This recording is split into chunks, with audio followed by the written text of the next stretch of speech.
"It probably won't happen" is often true, but it is not a plan. This sentence appears in almost every conversation about extreme risk. Nuclear war? Probably won't happen. Banking crisis? Probably won't happen. Capital controls? Probably won't happen. Food shock? Probably won't happen.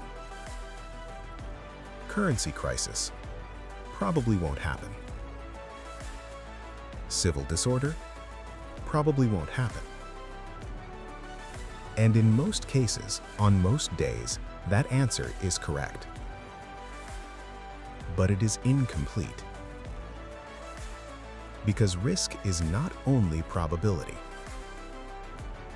Risk is probability multiplied by consequence. If the consequence is small, low probability can be ignored. If the consequence is enormous, low probability still matters. This is where people make a mistake. They hear a risk is unlikely and they treat it as irrelevant. But unlikely and irrelevant are not the same thing. A small chance of rain may not matter. A small chance of losing access to your bank account matters. A small chance of a short power outage may not matter. A small chance of a regional war spreading matters.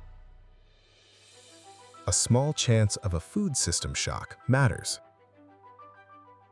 A small chance of a nuclear crisis matters. Not because it is likely, because the consequences are large enough that a serious person cannot dismiss them with one sentence.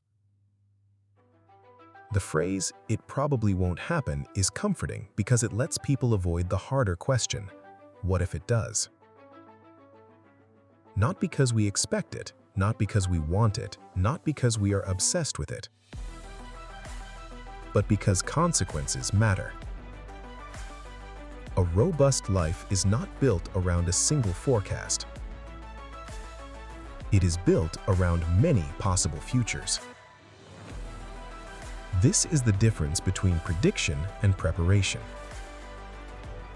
Prediction says, "I know what will happen." Preparation says, "I do not know what will happen, so I will build options." The second mindset is more honest. It is also less dramatic.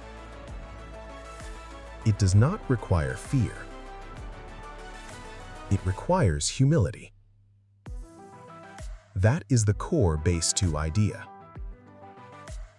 The future is uncertain. So the best assets are not only the ones that perform in the expected future. They are the ones that remain useful across many futures.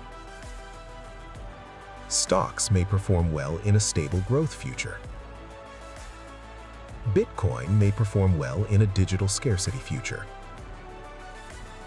Gold may perform well in a monetary distrust future.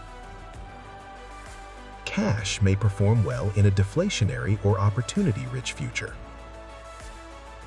But useful land-backed retreat estate has a different role.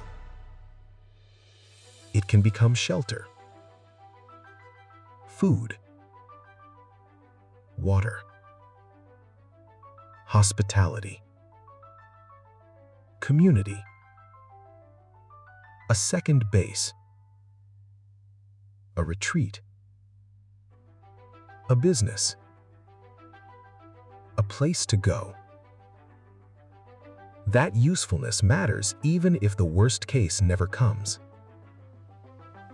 If nothing bad happens, a useful land-backed retreat estate can still host guests, create content, build community, generate income, and improve quality of life.